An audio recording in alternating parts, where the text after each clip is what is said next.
Okay, hope always gets more, like zooms in when I push the play button. Sorry. Okay, hopefully that kind of works. All right, your next set, have you doing hip thrusts to RDLs. So with your weight range, these might actually be a little bit light for you. For your hip thrust, I have you using that 25-pound dumbbell. That's all you got. That's the heaviest one you got. So we're gonna, kind of like I showed you at your house, we'll do that one. I'm gonna use a 20-pound because that's the heaviest I got. Normally when we do this at the gym, you have a bar. You can do them with, most of the time, the bars at most normal gyms are, or at least at Gold's, the lowest bar is 40 pounds. And then from there, you go up. So your hip thrusts are a heavier motion because you're using a lot of big muscles. Both of your hamstrings, both of your glutes, your hip flexors, your calves, and momentum, and your abs are all working to push that weight up. So you can handle a lot of heavy weight usually with that motion. Kind of like a squat, but a little less technical than a squat. So again, this might be a little bit light for you. So as we start going up in weight, I do want to kind of get you to the why at some point in time if you continue to like this, and see what we can do with some actual bars. Again, I would worry about going there once with me first, and then we'll see what we can fit into your lifestyle, if anything at all, or, I buy you a bar, and they're really not that expensive. I mean, depending, they're like 45-pound bars are about $50 at Dick's. And then weight from there, though, if you want like a full set of weights, is a little bit heavier, plus you don't have a ton of room in your basement. So we'll see what we got with that. But so hip thrusts and RDL, so Romanian deadlifts. These I don't do very often because I'm usually putting in something else, doing a different exercise to target the muscles that these RDLs will work. RDLs are really focused on your hamstrings, your low back, and your core a little bit, and they can start to feel, they can be kind of injury prone if you do them wrong. I don't really know, hopefully I'm not going to show you the wrong way, but if you start feeling very sore in your low back after doing RDLs, we're going to switch them out, because that means the motion isn't right. Either I'm not showing it right to you, which is likely the case, or we need to build strength in other areas to be able to get you to not use your low back so much to do these. However, I don't have very many options for you for hamstring exercise. We don't have a hamstring machine. We don't have a bar to do like a sumo, deadlift type of style. That's why I put the sumo squat in there earlier too, to kind of try and get some of your hamstrings in there too. So, okay, so we'll start with hip thrusts, and then we'll move into the RDLs. On this, again, because we're working with low weight, but these are exercises that you can handle heavier weight, I'm upping your rep range so that way you're trying to get a little bit more of a burn in tiring out your muscles a little bit more versus increasing your weight, because we don't have that option. So, okay, I will start with 20 pounds, those are 15 on my hip thrusts. And you'll want to, again, I suck at picking up weights. That was a bad way to pick up weight. Don't do what I just did. Your coffee table, hopefully it'll work. If you find another flat surface that's better to use for your hip thrust, by all means use it. So what you're gonna do, you can keep the weight kind of close by if you want, or if it's light enough to pick it up in one hand, you can move it along with you. But what you're gonna do is keep the top of your back will be at the edge of the flat surface. So you'll come out, my weight is gonna be supported by the top of my back and by my heels. I had this set up before, you could see my heels, but you can kind of see them now. So if you can, as much as you can, 90 degrees, if you can. My butt, I'm squeezing my butt, I'm activating my core. If I just squeeze my butt, my low back starts to hurt. And if I just squeeze my butt and don't activate my core, my low back starts to hurt. If I just activate my core, I'm not really engaging everything. So you're trying to engage, this is where you're gonna have the weight. So this needs to be your stable area. So from here, I keep my head up. This should not hurt your neck if you are engaging your core and this is supported. So from here, everything is engaged. My feet are parallel, my knees are parallel. This exercise or motion you can do in 3 different ways. If this starts to get too easy, I'm backing this up a little bit so you can see my feet. Okay, if this starts to get too easy, what Stephanie will have me do is go wide. So pretend I have a weight here, wide, and then I'll do hip thrusts, wide, a certain number. No rest, parallel.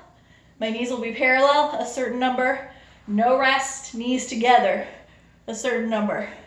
So if this starts to get too easy, play with that. But for now, we're gonna start parallel knees, weights in your heels a little bit, and in the top of your shoulders. Everything is engaged here. You're gonna set the weight on your hip. The weights I gave you have flat edges, so this shouldn't cut into your hip, but if it does, put a blanket there, whatever you need to do. Hold on to the weight, not tight, just make sure it stays there.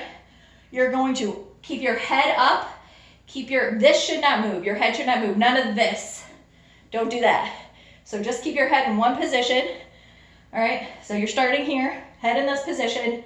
You're gonna just drop your hips, and then you're gonna push up, squeeze your hips up. That's 1, your head shouldn't move.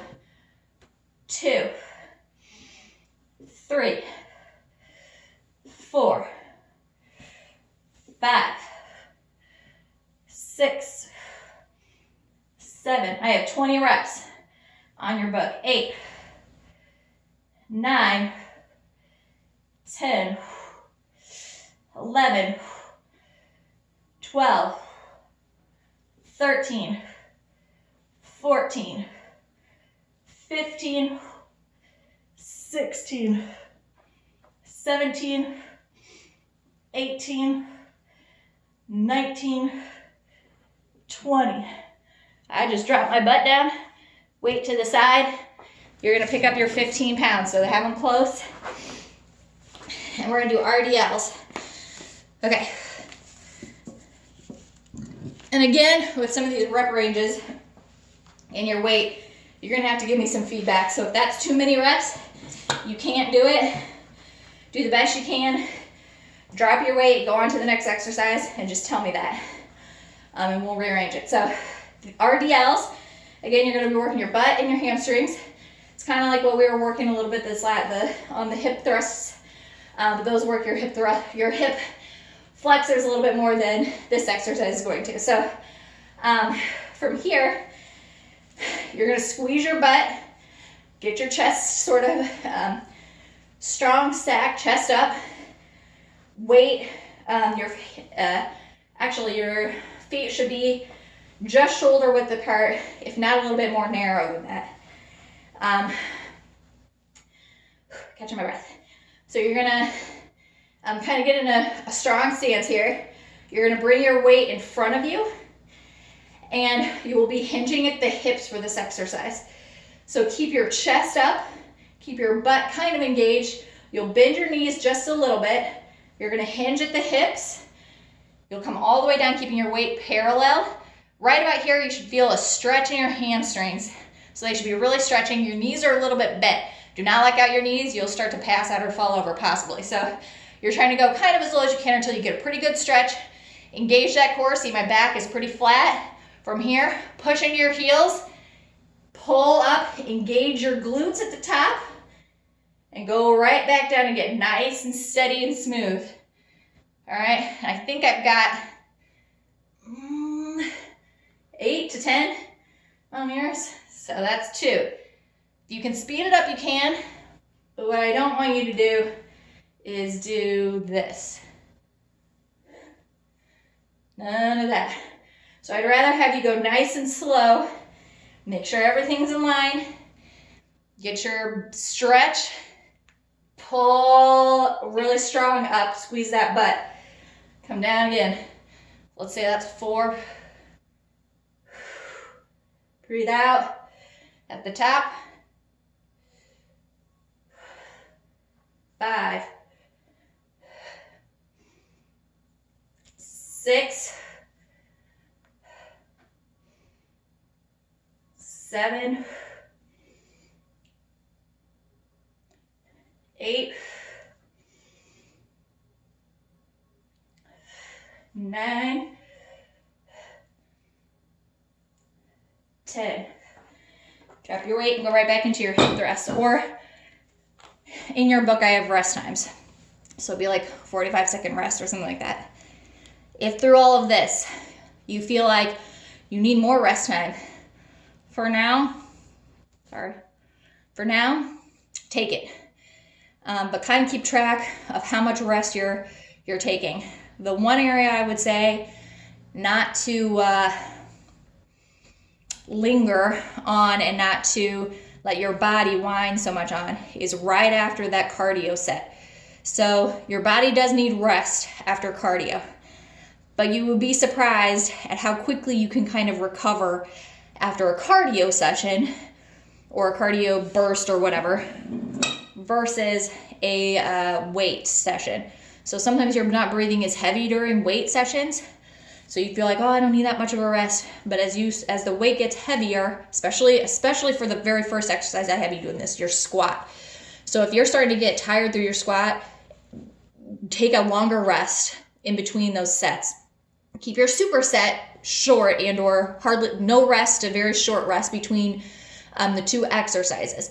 But from your one superset to the next round of that superset, if you need more rest, take it there.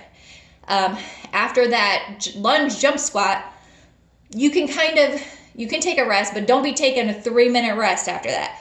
Keep it 1 to 2 minutes, or less than, I don't know, you're probably gonna need at least a minute. I know I do, after that cardio session or set, because you're moving quite a lot. So anyway, play around, I guess, with your rest. You guys, you know what your body feels like, but believe it or not, your body will need more rest almost after more weight that you're handling versus a cardio session, because those some of the weight movements that we do, especially the compound ones, are more taxing. So okay, the next set I have you do is again that lunge jump split squat thing. So let me know if that's way too much, and we can see about taking that out. So I'm going to pause you again.